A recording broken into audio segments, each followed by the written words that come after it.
Hi everyone! Before we start, don't forget to like this video and subscribe to the channel so YouTube keeps showing you more content like this. Also, let me know in the comments where you're watching from and what time it is there. Now, let's begin. I was not supposed to be on FM 2325 that night, and I can give you a handful of reasonable excuses. My supervisor at the HVAC shop in San Marcos kept me late. The summer heat was refusing to die, pressing down like a hand on the back of my neck, even after sunset. My girlfriend Mara and I had fought over the phone because I said I'd make it to her sister's cookout in Wimberley, and then I didn't. All of that is true, and none of it's right. The real reason was smaller and meaner. The real reason was I felt guilty, and I wanted a road I used to know to make me feel like I had been forgiven. The air at 11 in. August carries a special kind of weight in the hill country. Cedar and limestone, the faint sweetness of pasture. Grass that's been scythed down by the sun. The warm dust you taste even with the windows up. My truck's AC fought it like a tired boxer leaning on the ropes. I turned off Ranch Road 12, where the Buc-ee's billboard throws a grin into the night, and drifted past Jacob's Well Road, past houses sleeping under live oaks and the lone taqueria with a flickering open sign. Every now and then, my headlights slid over a deer in the ditch, frozen and folded, eyes catching the light like dropped coins. For a while, the road was mine. I wanted the low-water crossing. There are a dozen around Wimberley, little dips in the road where a creek or a sleeve of the Blanco climbs over concrete when the sky opens up. You learn as a kid to respect those dips. They feel tame when dry, and that's the trick. One good storm, and that trick will kill you. There are signs everywhere that say, "Turn around, don't drown." People still try. I had tried once in a storm. Years ago, I still have the scar along my forearm where a culvert mouth tried to keep me. The crossing I wanted sat off a smaller lane. A slice of pavement that didn't have a name I can remember, only a county number on a bent sign and a mailbox shaped like a bass. I hadn't seen it in years. Back then, it felt like the place the night stored its extra dark. Kids dared each other to stand in the center and call for the bell. It was a stupid legend. The idea was that an old mission church sat somewhere upstream, and every time someone underestimated the water and died, the bell would ring once at the crossing. If you stood on the concrete and called for it, you might hear it answer even with the creek dry. We tried it once the summer after our classmate Kara drowned on the Blanco. She wasn't swept at a crossing. She leaped from a rope into a slick pool and never came back up. That didn't stop us. We stood on concrete baked to a skillet and shouted for a sound that would make it all make sense. Nothing rang that day, but when the first fall thunderstorm hit and I drove across late for work, I looked in the mirror and thought I saw Kara sitting in the bed of my truck, calves tucked under, skin the color of river mud. That was 13 years ago, and every time the weather turns, I hear myself ask why I didn't shout louder. I took the lane by muscle memory and almost missed it because of the construction barrels. Somewhere along this summer, the county had half-heartedly decided to fix potholes, then given up. The road narrowed and fell, dust rising in a beige cloud behind me. The trees on either side closed in, the kind that twist like they've grown around a fist. When the crossing finally appeared, the concrete lip shone like bone under the headlights, and the creek below it murmured slow and patient. No rain, no danger. Just the low voice of water working at its bed, because that is what water knows to do. I pulled up, killed the engine, and let the night step closer. Away from highway noise, you start to hear the other clock. Grasshoppers that rattle like loose screws. A dog yapping to properties over. The river's mouth talking to itself. Heat still radiated off the truck hood and pressed against my knuckles. I sat on the driver's seat with the door open and tried to care about the fight with Mara, about the job I pretend I'm going to leave, about how I am 34 and living 2 minutes at a time. None of it moved. It was all a weight that shifted in place. Then I heard the bell. It wasn't loud. It didn't clang in the air like a hammer on iron. It was more like the idea of a bell, more like the memory your ear keeps after a sound ends.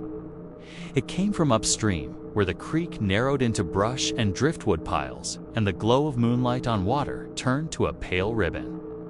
It was one slow note, and then nothing. I looked around and told myself it was a cowbell from one of the ranches that flanked the water. I told myself there are perfectly normal reasons for strange noises in the country. I told myself a lot of things because I recognized the chill that started in my forearms and moved outward, the way cold sometimes blooms behind heat. I walked down the incline onto the concrete, and my boots made that small, hollow sound make on a bridge, a sound like something's not quite touching. The water slid over the far lip of the crossing in a thin sheet like silk. It was low enough to walk across with dry feet if you were careful. Another bell note came, not louder. Closer.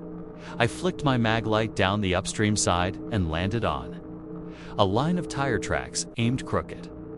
They cut through the sandy shoulder and angled into the brush as if whoever made them tried at the last second to avoid the water, thread their way between two willows and failed. The tracks broke off where the ground gave to water. A half moon of taillight plastic lay in the sand like a blood-red grin. My skin prickled, and a part of my brain I am not proud of started counting seconds to see if the bell would ring again. If it did, it would mean something. I didn't know what. I pulled my phone. 1 bar. I tried 911 anyway. It hung on the handshake and then dropped. I raised the phone like that would help and turned in a circle, looking for the glimmer of a license plate underwater. If a car had gone in, at this depth, that plate should be catching my light and winking back. The creek was glassy and slow, the brown-green of tea. Ripples moved in rings from the far bank where something disturbed the surface. A frog, I told myself. Maybe a snake. The water smelled like wet penny when I stepped closer. Hello, I called, and instantly regretted the word because of how thin it sounded in the dark. My voice went up the creek and met the big silence that lives under small sounds. Is anyone down there? Are you hurt? Feet shuffled in the brush behind me, where the road shouldered up to the slope. I spun, beam punching through cedar branches, and found a woman standing where my taillights had painted the night red. She wore jeans and a dark t-shirt soaked to the chest. Her hair hung in ropes. It took me longer than it should have to notice. She was holding a child's shoe, a little blue sandal with a Velcro strap. She cradled it like you'd hold a bird you haven't decided to let fly, ma'am, I said, and my voice was already in that careful way you speak when you're trying not to scare someone who might be hurt. Did you come off the road? Oh, she didn't answer. She stepped down the incline one slow foot at a time and stopped when the water touched the toe of her boot. Her face looked younger than I expected, early 20s maybe, but there was a black stamp behind her eyes. You don't get overnight. She lifted the shoe and held it up in the light like a warrant. Is there a child in the water? Said, words tripping over themselves. Is someone still in the car? She shook her head once, and her mouth opened and closed. Her lips were blue. She turned and looked upstream, and then I heard the bell a third time and knew with the kind of knowledge that doesn't ask your permission that it was ringing because of me. Some part of the night had weighed me on its hand and found a debt. I couldn't get the door, the woman said finally. He wanted the window. He kept asking where the button was. I stepped toward her and put my free hand up the way you do for a skittish animal. Okay, we're going to get help. I'm going to try again for a call. Where is the car? She turned those stamped eyes back to me, and for a second they slid past me to my truck. to the outline of the cab and my jacket hooked over the back of the seat through the open door. And something like revulsion washed over her face. "You drove back," she said. "How did you drive back?" "I didn't drive back," I said, not sure why my heart was suddenly pounding like I'd run a hill. "I just got here. My name's Nate. I'm going to get you to sit, and I'm going to try one more time to call." "Ku never drove back," she said softly. And then her eyes rolled hard to the left and locked on a spot under the far bank where roots made a little cave. She dropped the shoe. It hit the water and sank with a slow grace that turned my stomach. She put both hands to her mouth, as if the rest of her would spill out if she didn't hold it in. The creek moved. That's the only way I can say it. It had been sliding like a pelt over the concrete, a thin, gentle sheet. But at the far edge where water fell into deeper pool, a line buckled and a push came, dull and heavy, like someone rolling a mattress toward us.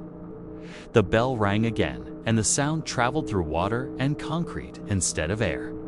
My flashlight beam trembled when I realized the little depth pole that the county keeps on the downstream side had changed. The numbers were the same, but they weren't as tall as they had been. The white paint near the base wore a bearded slick of moss that hadn't been there a minute ago. A flood wave doesn't always look like a wall. Sometimes it arrives like a decision has been made on your behalf. I grabbed the woman's wrist and found it cold, and for a second, my fingers slipped like there was nothing to close on. Like her bones were watered too. "We need to move," I said. "Now?" She let me pull her up the incline. The water slid faster behind us and made a sound like a hand rubbing a pane of glass.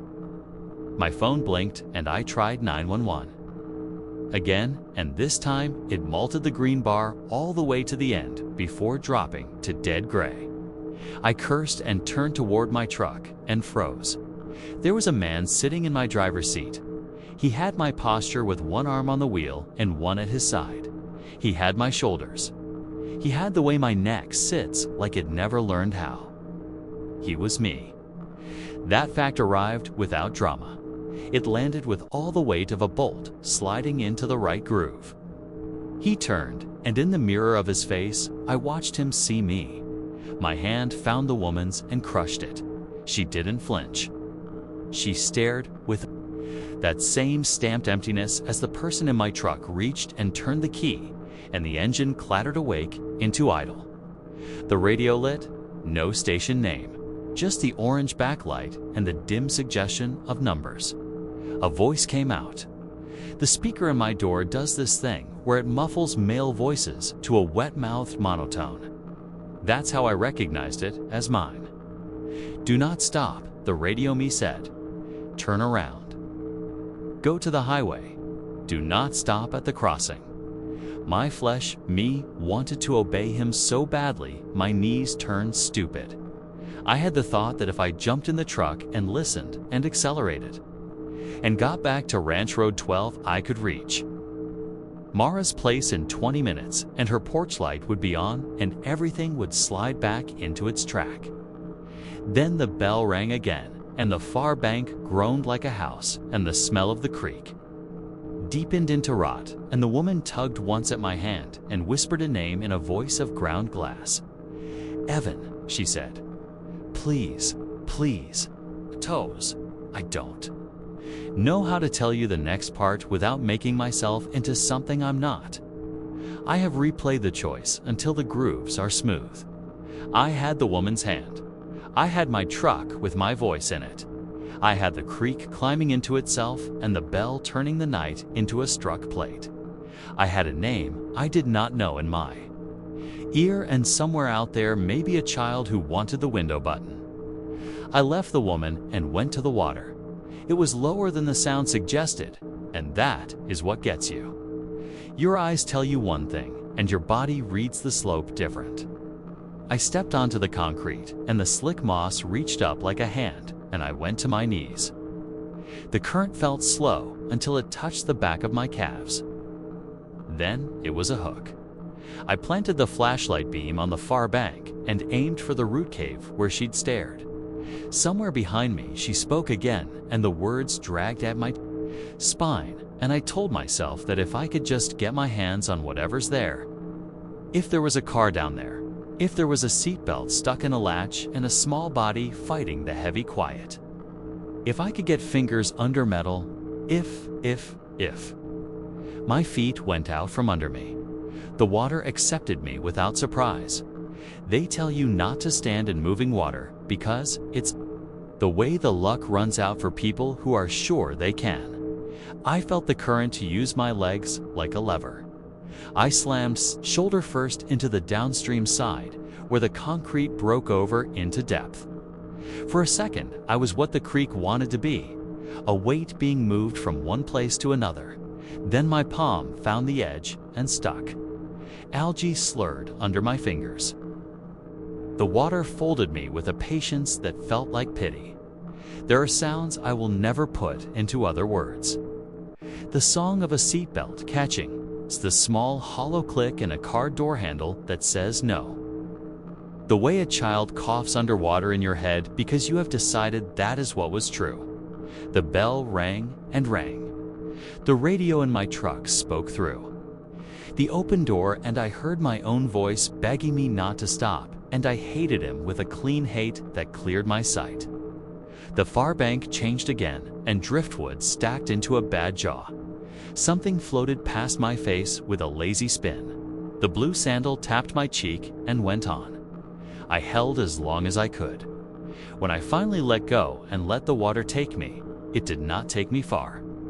An arm pinned like a bar across my chest and hauled.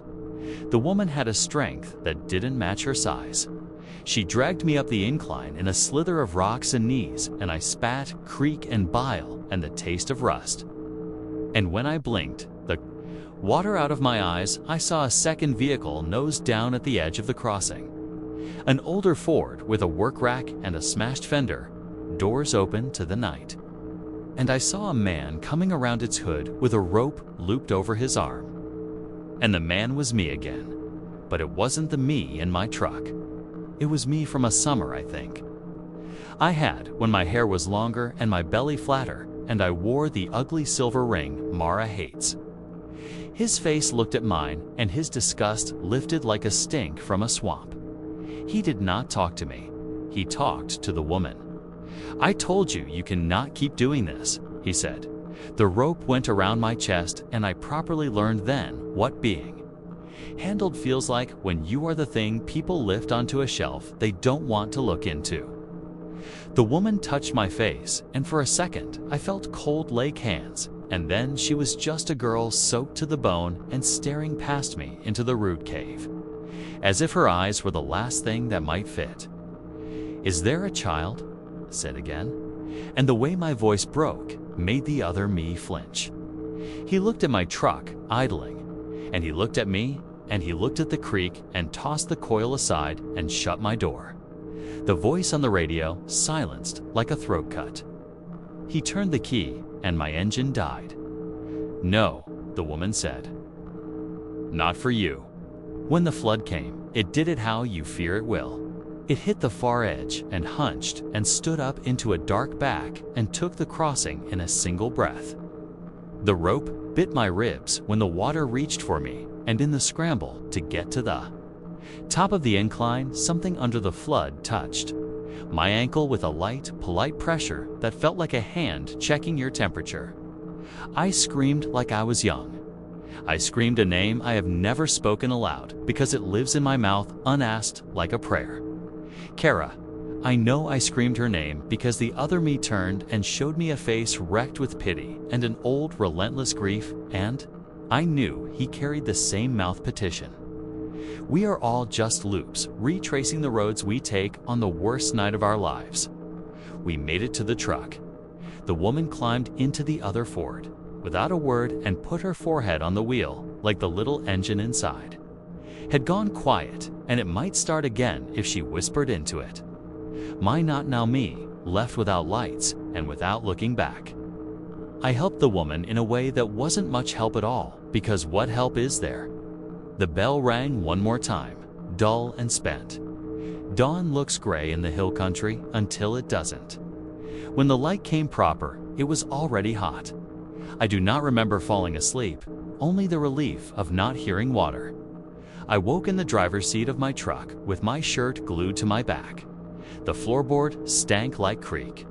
The radio was dark. My phone sat on the dash in a puddle of itself.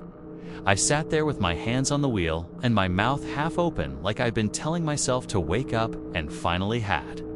Something scraped the road nearby, and I turned to see a man in a straw hat pushing a mailbox post into the shoulder with his boot. He looked over at me and did the neighbor nod. "You get caught in last night's rise?" he asked. "I think I missed it," I said, and my voice tried to make the word into something it wasn't. "Anyone have trouble here?" He squinted at the concrete, and then at the depth pole, and then at me. And I could tell by the set of his mouth that he was calculating whether I was the kind of person you tell a thing to. He hopped the shallow ditch and came closer and pointed with 2 fingers across the creek. In a wedge of bare ground where the water had eaten at the bank and left a slice of clay, a cluster of crosses leaned under a live oak, sun-beaten wood, plastic flowers bleached to chalk. The nearest cross had a plaque screwed to it. The letters were deep enough to hold shadow. I knew the names before I read them. I knew the dates before I saw them. The plaque said Nathaniel Carver and Evan Carver, August 12, 2007. I did not know how to breathe with my name there. I did not know what to do with the date. It was 13 years ago on paper, and it was last night in my hands. The straw hat man tugged at the rim and studied my face, and then said the kind of thing people say when they do not want to disturb the ghosts that clearly ride inside your skin. "Some years, the water takes more than it gives," he said. "Folks leave flowers. I come out and write the posts when the ground goes soft." "I didn't die," I said, and the words sat like a loose tooth. "I'm right here." He blinked slow and tipped his head. "I can see that. I am right here." "I can see," he said again. And then he walked away like you do when you have offered what you can, and anything else would be an intrusion. I stood there until sweat drew a tight shirt of itself around my back and neck. I crossed the concrete that was white and harmless in the daylight. And the creek went on talking in its soft voice, and I bent under the live oak and touched the plaque, with my name ground into it. The metal was warm. When I pressed my thumb into the second date, that warmth turned to something like a pulse. I took a picture because that is what you do when reality leans, and on the screen my name blurred, while the rest stayed clear. When I looked with my eyes again, the letters were crisp as a carpenter's corner. I sat there long enough that a line of ants used my boot as a landmark, and then I went home by the highway and did not stop in town. Mara didn't believe me, and you would not have either. That's not a judgment. It was a story that stank of sweat and fear and night. I left the part about seeing myself out because that is the part that sounds like you want attention. Like those black-eyed children's stories people share from the gas pump in Lampasas. I stuck to facts. A woman in the dark with a child's shoe. Tire tracks that ended in water with no car to match. A bell at midnight in a county that barely remembers who built its churches. A plaque with my name on it from a summer when I was working at the feed store and drinking warm beer behind the wash. She listened like a person on the far side of glass and asked me if I had been drinking. Then she cried because she thought I was making fun of her sister's cookout without meaning to. Then she went quiet the way a backyard goes quiet when the neighbor's dog stops barking and you realize the night is listening too. I sent the picture of the plaque to my email and opened it on my laptop and zoomed in. The letters held, sharp and dark. I looked up the paper for August 2007 in the haze-free press archives and found a small item about 2 cousins swept off a low crossing outside Wimberley. Names withheld, sheriff's office searching. Later, another item about a memorial planned by family. That was all. No resolution. It could be anything. It could be anyone. It could be me and Evan if we had been a different version of us on a night when the sky decided we did not belong. I stared at the second entry until the letters swam and the page looked like water seen through heat. That night, I woke to a sound I could not place, and for a long minute I lay there inventorying my world. Box fan. Fridge motor. A car idling somewhere up the block. A belt whine. The sound was none of those. It was smaller and nearer. It took me a breath to realize it was coming from the nightstand. My phone screen was dark. The speaker was lit. I heard my voice on the speaker. It was the voice I get when I leave a voicemail in a hurry. Throat tight, words chopped. The message timestamp said 2:13 a.m. and the date was yesterday, and the caller ID said unknown. The message was 6 seconds long, and I do not remember leaving it because I did not leave it. It was me saying what the me in the truck had said. But the tone was wrong. There was something under it. Not water, not wind, not fear. It sounded like someone learning to speak by listening to you breathe. Do not stop, my voice said. Turn around. Do not stop. The bell rang, faint enough that I could pretend it was something else. I told myself 100 reasons, and then I got up and went to the kitchen and poured water and stared through the window into the dark square that held the yard and the indifferent moon. My phone lit again. Unknown. I let it ring and it stopped. And in the silence, a sound came from the porch. Tap, tap, tap. It was not the knocking of a person who wants to be polite. It was the sound of fingers counting. 1, 2, 3. I thought about Kara. I thought about the blue sandal. I thought about the woman's eyes when she looked through me to the open truck. I went to the door and told myself I would not open. It's fall. I put my palm flat against the wood and felt cold staining through. The tap hesitation tap tap happened again. Lower now, near the threshold. I could feel the count in my hand. It stopped. I breathed. The world held dot in the morning. The porch boards bore 5 wet handprints, small and precise, in a line toward the door. Not child small. Smaller. Each print was just a little broader than my thumb. I cleaned them and promised myself I would not go back to that crossing, and meant it the way people mean it when they swear off an old habit in the light. I took the highway into town for a week straight, past the shops where they sell river tubes and the hardware store that still orders my preferred AC filters. Past the church that set out pallet after pallet of bottled water during the freeze. I slept with a white noise app rolling so the bell could not find my ear. I answered Mara on the first ring and said yes to company. I said yes to simple errands. I said yes to the idea that we have our one life and you steer it where you can. On the 8th day, I was driving past the feed store and saw a woman in a dark t-shirt holding a blue sandal at the edge of the lot where it meets the ditch. She looked up when my truck rolled by, and her eyes were exactly the stamp I remembered. She lifted the shoe the tiniest bit, as if to ask this one last time. My hands turned the wheel. My foot found the brake. I stopped. I write this the night after. I write this because I told myself last time I would warn people, and I did not. And maybe that is why the bell rings for me. If you find yourself on a farm road in Hayes County and the concrete dips and the water moves lazy and the air holds warm and wet and a bell sounds that is more memory than metal, do not stop. If your radio offers your own voice, do not listen. If a woman asks you whether you drove back, do not think you can make it true. There are crossings that are not meant to be crossed, and there are debts you think are yours to pay that are actually invitations you should refuse. I will go now. The phone has started ringing again. The screen says unknown. The porch boards will hold the shape of smaller hands. The plaque under the oak will show names you do not want to learn how to read. If you pass by and see fresh flowers there with my surname on a ribbon, do not pull over. The bell is not for you yet. 'Tis for me, and I am late. When I step outside, the air smells like the Blanco on a day when everyone is laughing and nobody knows what the river knows. The first tap on the door is patient. The second is not. The third is a child learning where the button is.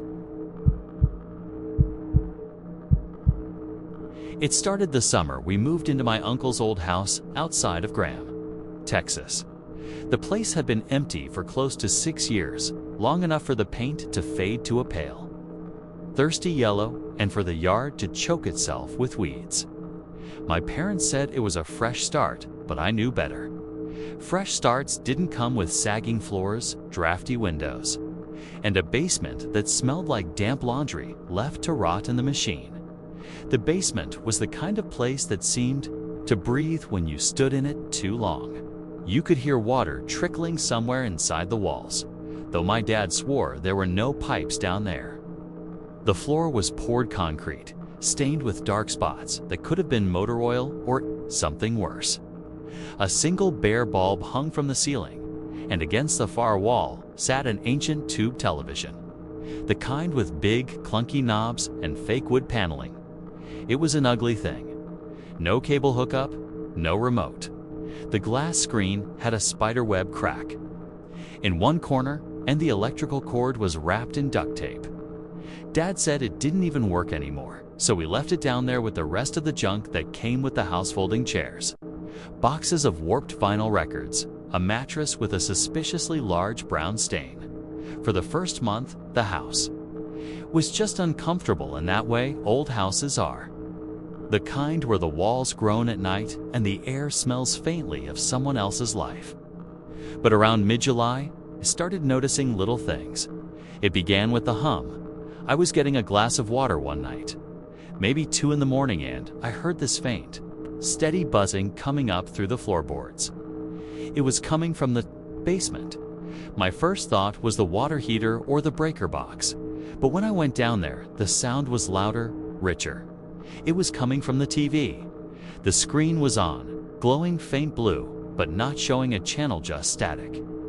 The old black and white snow I hadn't seen since before we switched to flat screens. I stood there in my socks, watching it. The static seemed heavier than I remembered, the patterns sharper. They didn't just shift randomly. They moved in little bursts, almost like they were forming shapes before melting back into noise. Then, clear as day, the screen flashed an Amiga mouth. Not a face, not eyes, just the lower half. The lips were cracked and pale, the teeth crooked, and they were moving. I didn't hear words, not out loud, but somewhere in my head, like someone whispering from inside my skull. I heard, "Don't go upstairs." That was enough to make me kill the power and bolt. My parents didn't believe me in the morning. Dad laughed and said the old set probably picked up some weird signal from a neighbor's CB radio. Mom told me to stop watching horror movies before bed the next time it happened. My little sister was the one who heard it. She's 9 and doesn't scare easy. She's the type of kid who catches frogs with her bare hands. But one night I heard her crying in her room, and when I asked why, she said, "The TV man told me I was gonna get taken."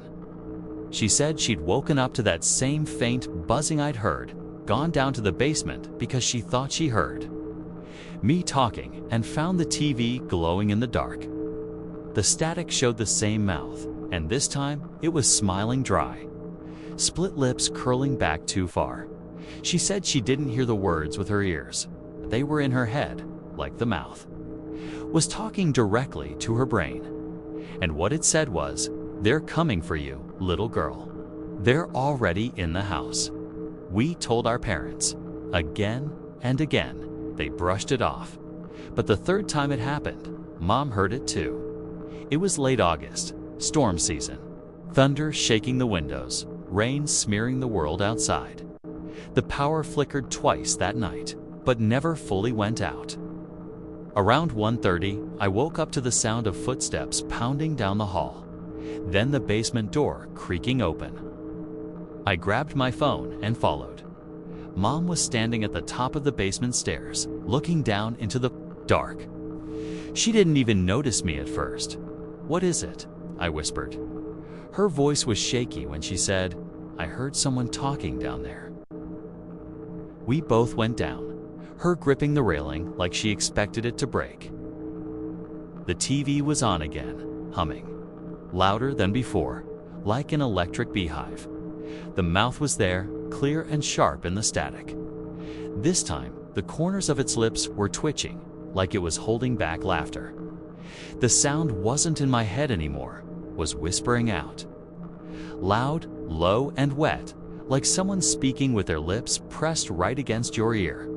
It said, 2 floors up, end of the hall. And then it smiled wider. Mom grabbed my arm so hard, her nails dug in. We ran upstairs together, half expecting to find someone standing in the hallway. But there was nothing. My sister was asleep in her bed. The doors were locked. The only sound was the rain. We tried to throw the TV out the next day. Dad and I carried it up the basement steps. At least, we tried. Halfway up, it got heavier. I don't mean we were tired heavy. I mean like the thing suddenly weighed 500 pounds. We had to set it down before it crushed us, when we left it there to catch our breath. The screen flickered to life without being plugged in. The mouth appeared instantly this time, whispering one long word over and over. Stay. We left it on the stairs for days. After that, things got worse. The whispering started in other parts of the house. We'd hear our own names, not shouted, but breathed in the kitchen, the hallway, sometimes right outside our bedroom doors. My sister started waking up with bloody noses, her sheets twisted into knots. Mom started locking her bedroom door, something she'd never done before. One night, I woke to find my sister standing in my room, her face blank. She said, "The man on the TV says you're next," and then she walked out like she was sleepwalking. I checked the basement. The TV wasn't on.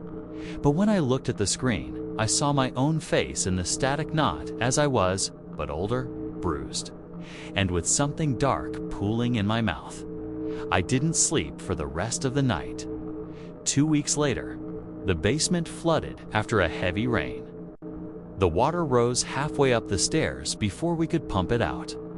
We thought maybe that would finally ruin the TV, but when the water was gone, it was still there, perfectly dry, like the flood had gone around it.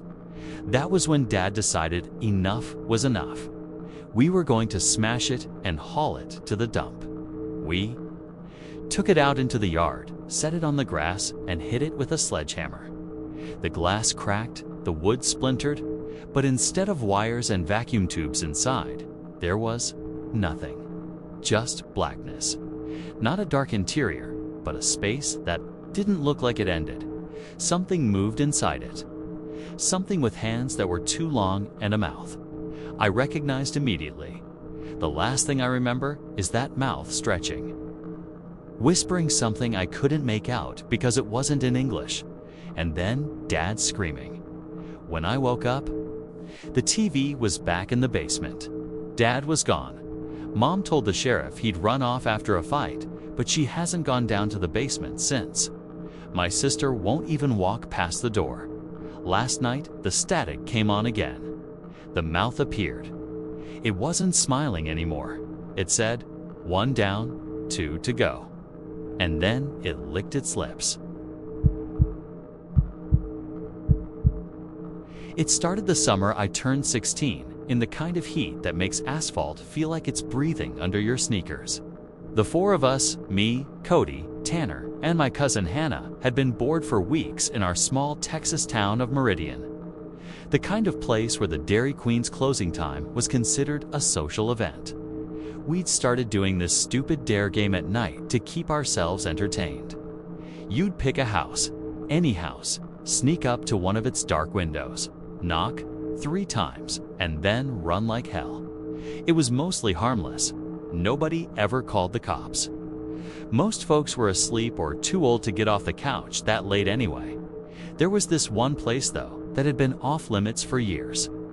Everybody called it the Carlson place, even though the Carlsons had been dead since before we were born. It was a squat, two-story farmhouse on the edge of town, surrounded by pecan trees that looked black against the moonlight. The roof sagged in the middle, the windows were dark even during the day, and the paint had peeled down to gray wood. The story went that old man Carlson had gone crazy one winter and locked his family inside. No one was sure exactly how it ended. People said they just stopped coming into town, and by spring, the house was empty. We never dared each other to go there. Not really. It was just one of those places you mentioned with a laugh and then changed the subject. But that night, the air was so heavy and still that you could hear crickets a mile away. Tanner had stolen a six-pack from his dad's fridge, and after 2 beers each, our judgment wasn't exactly sharp. "You won't do it," Cody said, shoving me in the shoulder. "Won't do what?" I asked. "Carlson Place. Second floor window." 3 knocks, Hannah groaned. "That's not even funny.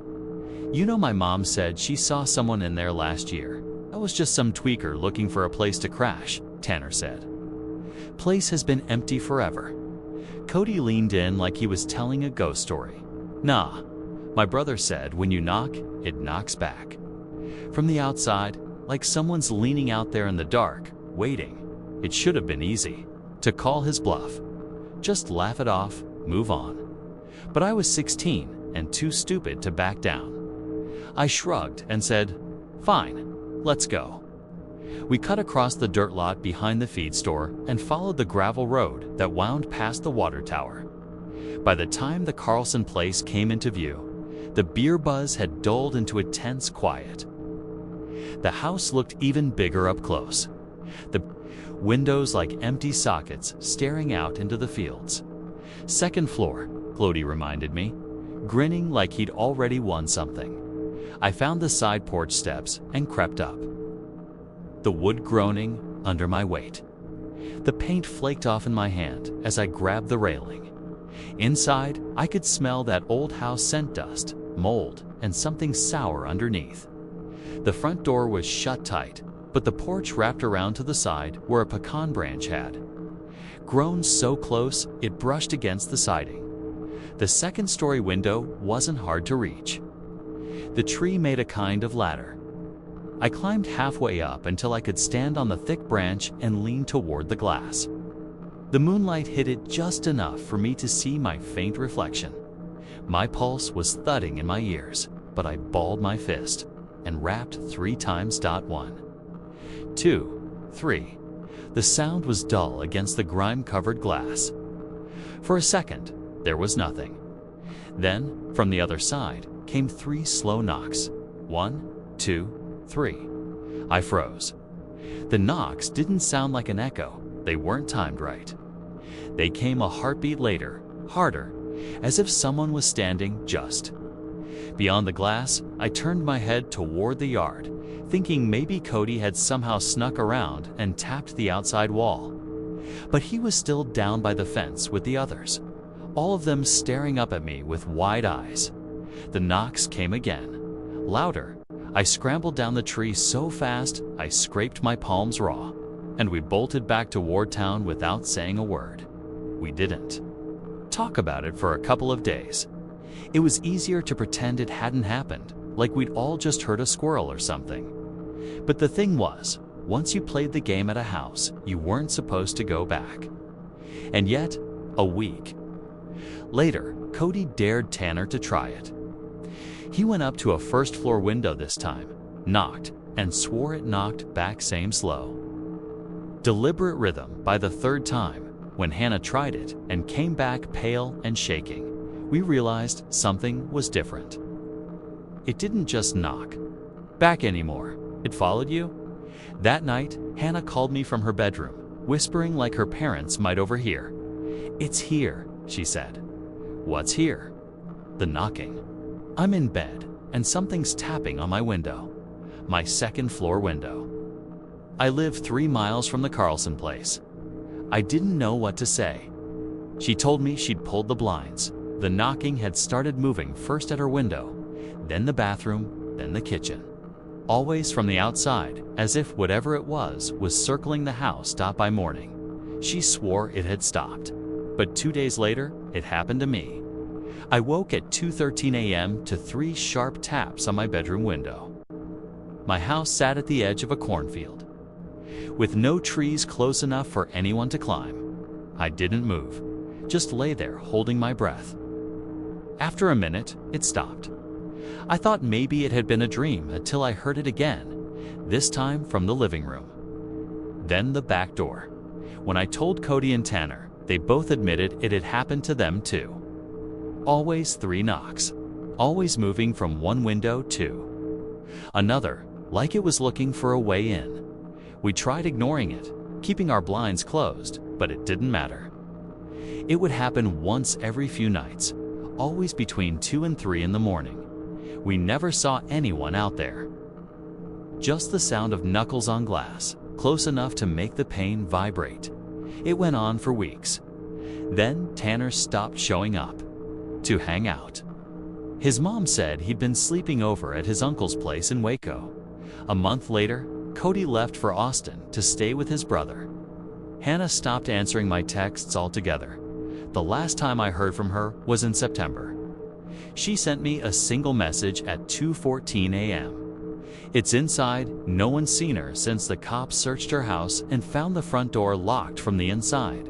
Her phone on the kitchen counter. No signs of forced entry. 2 weeks after that, I moved in with my aunt in Abilene. I haven't been back to Meridian, but last night at exactly 2:13 a.m., I woke to 3 slow knocks on my bedroom window from the outside, and now it's moving. Room to room, I don't think it ever stopped following us. It just finally found a way in. I never thought I'd move back to Llano, Texas. I left when I was 19, swearing I'd never again breathe the sticky summer air that seemed to coat your lungs like syrup.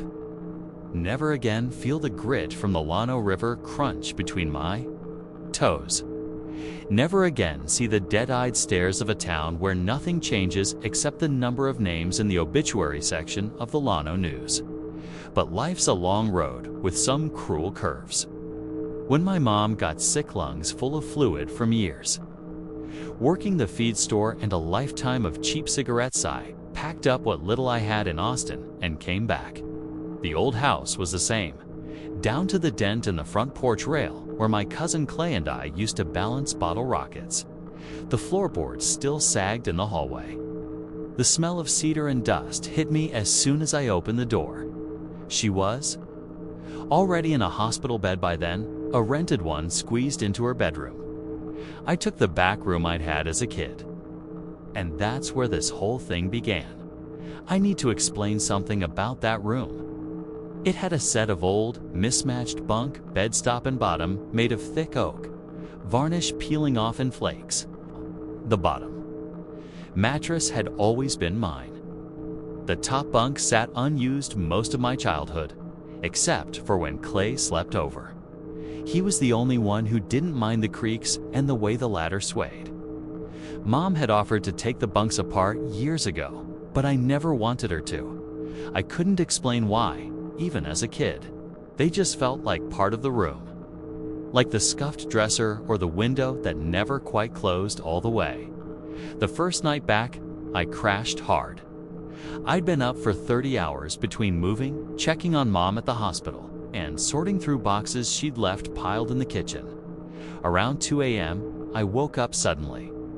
No reason I could pinpoint. The street outside was quiet, except for a lone cicada winding down its call. The air felt heavy, like before a thunderstorm. That's when I heard it counting soft, breathless, like someone whispering numbers. Into the dust, it was coming from under the lower bunk. At first, I thought it was a dream, or maybe my phone playing something. I slid my hand down the side of the bed, half expecting to feel my phone vibrating in the charger. But my phone was on the nightstand, The counting was slow and deliberate. 1, 2, 3. Each number was in perfect rhythm with my breaths. I noticed that without even meaning to inhale, and the whisper ticked forward one number. Exhale, another. I froze. I'm not the kind of guy who jumps at shadows. But something about hearing that counting so close to my face, right where my legs dangled off the mattress, triggered something deep in me. My skin prickled like I'd walked into a freezer. I told myself it was just the old house settling. Sound carries weird in places like this. I cleared my throat, trying to make some noise. The counting stopped instantly. I stayed awake for another hour, heart racing. Finally, I convinced myself it had been a trick of my tired brain and drifted back off. The next day, I wrote it off. Sleep deprivation does weird things. I spent the day with Mom, then came home around midnight. I wasn't ready to sleep yet. So I sat at my desk by the window, laptop open, sipping a Lone Star and watching moths slam into the glass. When I finally crawled into bed, kept one foot planted firmly on the mattress, not letting it hang over the edge. Around 3:15 a.m. came again. The counting, but this time, it started the moment I lay still. 1, 2. It matched my breathing perfectly. I tried an experiment, quickened my breath, making it short and uneven. The counting followed, each whispered number tumbling out faster, like it was trying to keep up. My pulse pounded in my ears. I slowed my breathing to almost nothing, shallow sips of air. The counting slowed with me. That's when I realized it wasn't just matching my breaths, it was measuring them. I didn't want to look under the bed. Every part of my brain screamed not to. Instead, I forced myself to shift in bed and say out loud, "Hello?" The counting stopped. And then, after maybe 5 seconds, I heard something scrape against the floorboards under me. Just once. Then, silence. I didn't sleep the rest of the night. The next day, pulled the bed away from the wall and crouched down to look underneath. Nothing but dust bunnies, a lost sock, and the faint outline of where the bunk bed's legs had sat for decades. No sign anyone or anything had been there. I considered sleeping on the couch. But Mom's room was right off the living room, and she needed rest. So I stayed in my old room again that night, telling myself I'd imagined everything. But the counting came back. Every night, it never happened when I was moving, talking, or reading. Only when I was in bed, still. The voice was always the same low, almost like a child's, but dry. Like someone whispering through paper. On the 6th night, I decided to try something different. I pretended to sleep, kept my breathing slow, and even the counting followed. When it reached what I guessed was 40, I suddenly held my breath, staying as still as possible. The counting paused, then the whisper came again. But this time, instead of a number, it said my name, clear as day, Evan. I flinched hard enough to make the mattress groan. Silence. I reached for my phone and fumbled to turn on the flashlight. The beam hit the floor, then under the bed. Nothing, no shadow, no movement. Just empty space. The next morning, I brought it up to Mom, half expecting her to laugh. But instead, she looked down at her hands. "You hearing it too?" she asked quietly. That stopped me cold. She told me when I was a baby. Before my dad left, she used to hear someone counting in the middle of the night, always under the bed. She tried to ignore it, but sometimes it would say her name. She swore she even saw something once, just a hand, pale and thin, curling back into the darkness when she looked under there. She said it stopped after my dad left. She thought it was stress. But maybe it wasn't. That night, I didn't even try to sleep. I sat up in bed with my phone recording, the mic aimed at the floor. Around 2:58 a.m., the counting began again. My heart hammered, but I kept the phone steady. 1, 2, 3. Then my name. Then a long pause.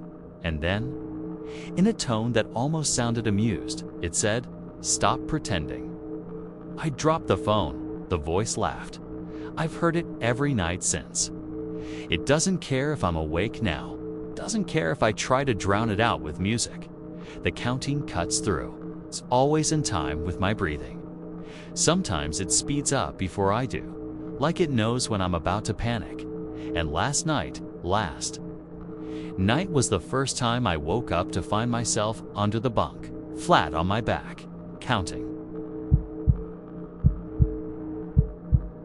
It was one of those sticky late summer nights in East Texas when the air feels too thick to breathe and even the crickets sound tired. I had just gotten off a late shift at the Dollar General on the edge of town, and I was bone tired in that way where you start zoning out behind the wheel. My mom and dad had driven into Dallas for the weekend to see my aunt, leaving me in charge of the house. I was 19 at the time, still living at home while saving for community college. I'd done it before, kept the place locked up, fed the dog, made sure the lights were off at night. No big deal. But that night, nothing about it felt normal. The neighborhood was quiet when I pulled into the driveway. Our street in Tyler isn't exactly rural, but it's far enough from the main drag that after dark, it feels isolated. The kind of quiet where you notice every sound your car cooling off. A dog barking 2 streets over, the soft whine of cicadas. In the trees, Agato locked the car and made my way up the path, my sneakers sticking a little to the concrete from the heat still radiating off it. The porch light was on, throwing that yellow-orange glow that made every shadow seem thicker. Inside, the air conditioning hit me like a blessing. I tossed my keys on the counter, grabbed a glass of water, and stood there a moment, just listening. The house had that still, hollow sound it gets when no one's been in it all day. No TV in the background, no footsteps from upstairs. Just the faint hum of the fridge and the ticking clock on the wall. I headed to my room, changed into shorts and a t-shirt, and lay on my bed scrolling through my phone. Maybe half an hour passed before I heard the sound of my mom's voice calling from the kitchen. "Sweetie, can you bring me a glass of water?" It was casual, warm, exactly how she sounded every night when she'd come home from work and settle into the couch. I didn't think twice at first. I swung my legs over the side of the bed and started down the hallway. I'd taken maybe 3 steps when the house phone rang. We don't use the house phone much. It's one of those old cordless models with a crackly speaker, but my parents keep it for emergencies.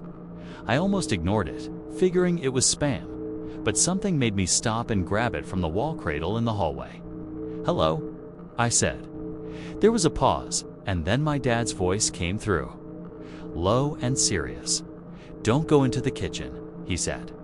"We're not home tonight." The words hit me like a cold wave. I stood there, heart thudding, staring at the dark hallway toward the kitchen. "What?" I whispered. My voice cracked. I said, "Don't go in there," he repeated. "Stay where you are." "I'm calling the sheriff." "Just hang up, go to your room, and lock the door." I was frozen. My brain couldn't make sense of it. My parents were 2 hours away. I'd watched them back out of the driveway earlier that day. I opened my mouth to ask what he meant when, from the kitchen, my mom's voice called again, a little louder this time. "Sweetie, did you hear me? Bring me a glass of water." The line went dead. I stood there in the hallway, caught between the phone in my hand and that voice drifting from the kitchen. The air felt wrong now, like the house itself was holding its breath. I could see the faint glow of the fridge light spilling onto the tile, but the rest of the kitchen was shadowed. I couldn't see anyone in there from where I stood. "Mom?" I called, my voice trembling. Silence for a beat. Then, from just around the corner, the same warm, familiar tone. "Come here, sweetheart." I don't know what made me take a step back, but I did. My heel hit the hallway wall, and I realized my hands were shaking so badly I could hear the phone rattling in my grip. I swallowed hard and tried to think logically. Maybe someone had broken in. Maybe they'd heard me say mom and were trying to trick me. But the voice wasn't close to an impression. It was perfect. Every inflection, every breath between words, it was her. I backed into my room, shut the door, and locked it. I was halfway across the room toward my window when the voice came again, this time from right outside my bedroom door. "Sweetie, why'd you lock the door? I just asked for some water." It wasn't loud, but it was clear. I could hear the faint rasp of her breath, the way she always sounded after laughing. I pressed myself against the far wall, gripping my phone like it was a weapon. My mind was racing. I wanted to call my dad back, but the line was dead. I tried my service. Just one of those sudden dead zones that happens out here sometimes, where no matter what you do, your phone might as well be a brick. The doorknob rattled. "I know you can hear me." The voice said, still sweet, still patient, "Don't be silly." I didn't answer. My breath was coming too fast now, my ears straining for any sound from outside my room. Then I heard its soft, deliberate footsteps moving away from the door, down the hall, toward the living room. The house went quiet again. For a long time, I just stood there, staring at the door, afraid to even blink. Then I heard something else faint, like the scrape of a chair leg against the kitchen tile, followed by the steady sound of the fridge. Door creaking open, then shutting. I stayed locked in my room until I saw flashing red and blue lights sweep across my window. The sheriff's deputies came in, guns drawn, and I heard them calling out as they cleared the house. When they finally opened my bedroom door, one of them, a tall guy with a gray mustache, looked at me strangely. "You alone here?" he asked. I nodded. My voice didn't want to work. "My parents are in Dallas. They searched the house top to bottom. No sign of forced entry. No footprints on the porch, not even in the soft dirt under the windows. The back door was locked. From the inside, the only thing they found out of place was a single glass sitting in the middle of the kitchen table, filled to the brim with water. I stayed with a neighbor that night, and when my parents came back the next day, I told them everything. My mom tried to reassure me, saying maybe I dreamed it, or maybe the house phone picked up some kind of interference that made it sound like my dad's voice. But when I asked if they'd called me at all, she shook her head. "We didn't touch the phone once," she said. "The thing that really gets me apart, I still can't explain, is that the sheriff told me their call logs showed the house phone had been disconnected for over 6 months. It shouldn't have been able to ring at all, and sometimes, on hot summer nights when I'm alone in the house, I'll hear it again from the kitchen, her voice, just as warm and familiar as ever. 'Sweetie, can you bring me a glass of water?' Now, I never go to the kitchen, because I'm not sure what's waiting there.